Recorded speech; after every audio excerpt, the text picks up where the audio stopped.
The Prime Minister said Russia's annexation of Crimea, cyber attacks on Denmark and Germany, and its use of propaganda and fake news to sow discord across the West threatened the international order on which we all depend.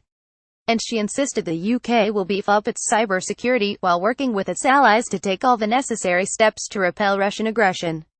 Mrs. May's comments, at the annual Lord Mayor's banquet, are her strongest attack yet on President Putin. She said in a recent speech President Putin said that while the interests of states do not always coincide, strategic gains cannot be made at the expense of others. When a state fails to observe universal rules of conduct and pursues its interests at any cost, it will provoke resistance and disputes will become unpredictable and dangerous. I say to President Putin, I agree. But it is Russia's actions which threaten the international order on which we all depend.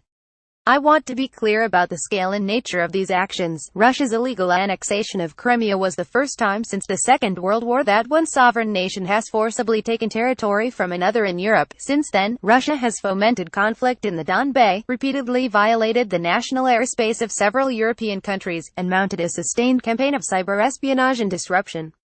This has included meddling in elections, ending the Danish Ministry of Defense and the Bundestag, among many others. It is seeking to weaponize information, deploying its state-run media organizations to plant fake stories and photoshopped images in an attempt to sow discord in the West and undermine our institutions. So I have a very simple message for Russia. We know what you are doing. And you will not succeed.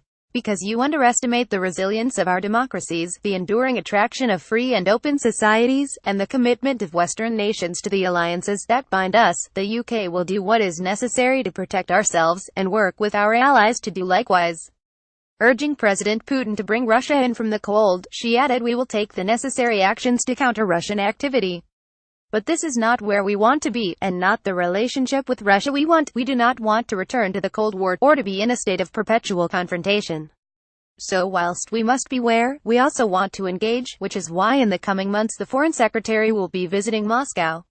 For there is another way. Many of us here looked at a post-Soviet Russia with hope. Because we know that a strong and prosperous Russia which plays by the rules would be in the interests of the United Kingdom, Europe and the world. As permanent member of the UN Security Council, Russia has the reach and the responsibility to play a vital role in promoting international stability. Russia can, and I hope one day will, choose this different path. But for as long as Russia does not, we will act together to protect our interests and the international order on which they depend.